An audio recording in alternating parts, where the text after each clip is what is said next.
Hey Magic fans, I'm Paul from the Let's Talk Magic podcast, and this is your game preview, otherwise known as a slice of bacon. So here we go. We are talking about regular season game number 31 for the Orlando Magic, taking on the New York Knicks in the Kia Center in Orlando, Florida. It's a home court game for the Magic, and again it's a key game with both teams seeking success in the East. The Magic, we are at 18 and 12 so far this season, having lost the last game out, and our record is 4 wins in the last 10 games played. Home record 11 and 4 so far this season, and we are standing now 5th in the East, having dropped back one place as a result of the recent results. Points per game, we're scoring 112.9 and conceding 110.7. Offensively rated 24th, and defensively we are rated 4th. This, as is expected, is proving to be a difficult part of the season for Orlando. It's a difficult schedule that we are going through. Results are mixed, and some of the performances are proving to be, should we say, less than we would hope for. Let's be polite. No fan would want to see some of the sloppiness that we have seen. The three-point shooting is consistently poor, and against a competent defensive system, teams are at times almost daring us to shoot that three as they clog the paint, they defend inside the arc. That being said, you have to be fair and say that injury is hitting this team hard, and it is having an impact during this hardest stretch of the schedule. No way should we underestimate the absence of Joe Ingles and Jonathan Isaac on the impact of our bench unit. Last time out, we played the Philadelphia 76ers, and the Sixers came into the Kia Center and left with a strong win, 112-92 over the Magic. But I think it was Geraint wrote our game share result information on the website, and put that the game was far closer than the score would lead you to believe. The negative stuff, though, in that game is very telling. Orlando's 92 points is a season low. It's the third worst field goal percentage we've had all season. And we gave up 16 turnovers. Equally, we fouled a lot. Philly did find their rhythm early, and without Joel Embiid, they had big games from Tyrese Maxey, Tobias Harris, and DeAnthony Melton. Sixers, as I've just said, they were one of these teams that came and they defended the paint. They really did fill the paint with defensive players. They defended that arc. And early on, we were still getting through though. But as fatigue showed on the second night of a back-to-back, increasingly the rhythm and movement disappeared, and we saw less and less success of penetrating inside the arc.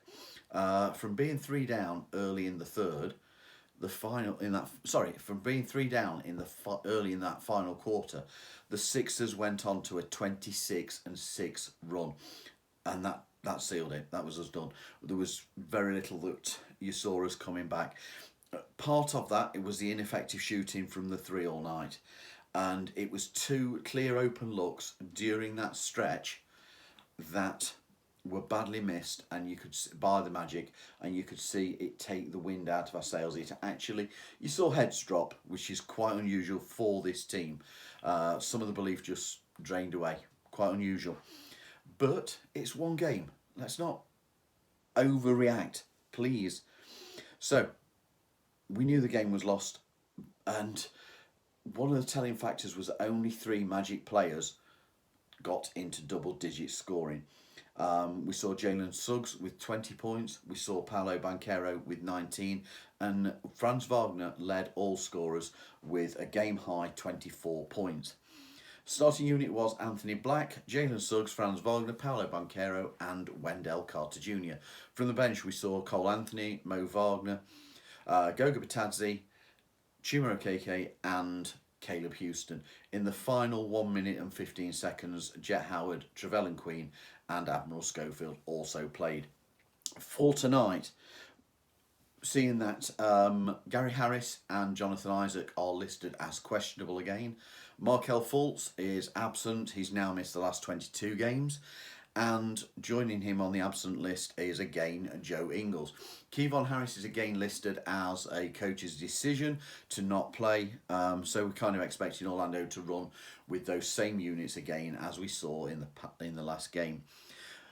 7 o'clock tip-off for in Orlando and midnight here in the UK. As always, you are going to need an NBA League Pass if you want to watch the Magic play the Knicks. Now the Knicks, let's talk about them.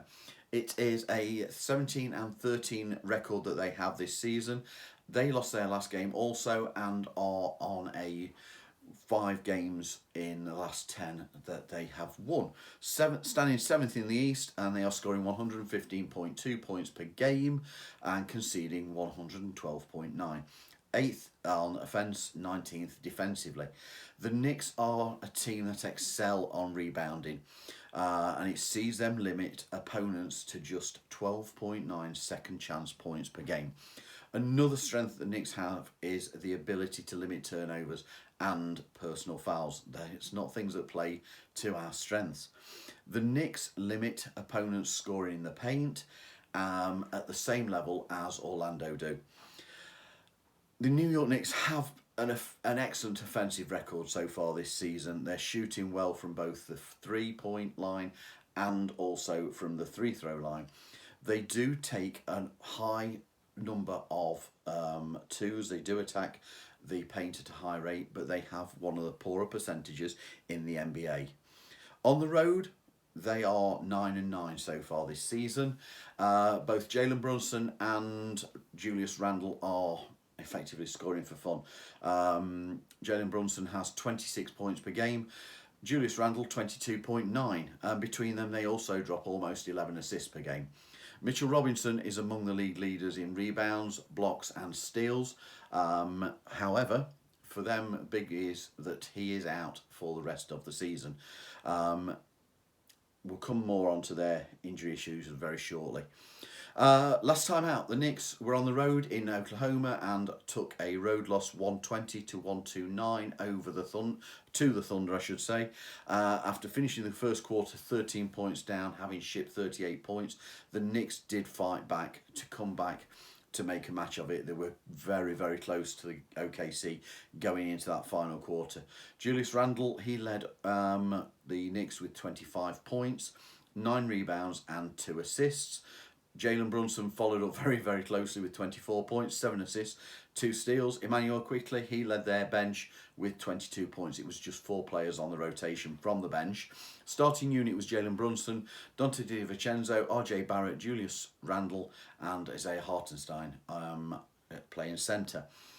Also, from the bench, there was Josh Hart, Quentin Grimes, Emmanuel Quickley, and Taj Gibson.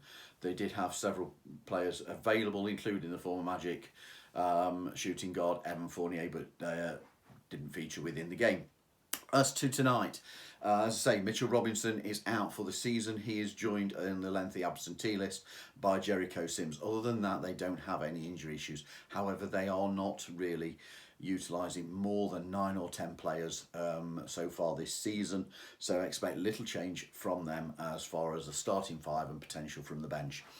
Head-to-head with the Knicks, 126 regular season games played, of which the score stands at 124, 122 to Orlando. It's very, very close, this record between them. And in the last season, it saw the Knicks take the series 1-2, with Orlando winning the final game of the series, which was on home court in Orlando.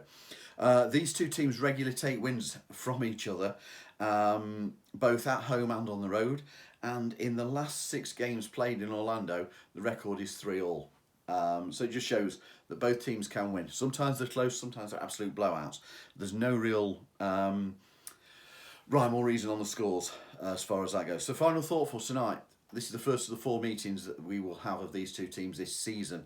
The Magic are 8-11 against teams so far this season that are standing currently at 500 or above. It is 10-1 against teams that are presently below that mark. Unfortunately, the Knicks are in that former half. So this will not be an easy game. It's going to be a hard fought one, with both teams valuing scoring on the second chance and defence of the paint. Both teams really want this and are pushing for success in this league. So fingers crossed that we can actually get that defence functioning and see some better use of the three ball when we have to deploy it than we have seen of late. So anyway, if you enjoyed this preview, please give it a thumbs up, share it, follow us on YouTube, subscribe to the channel, like us on Instagram, Facebook, X, anything else that we happen to use, TikTok, and more importantly, let's go Magic, let's get that W.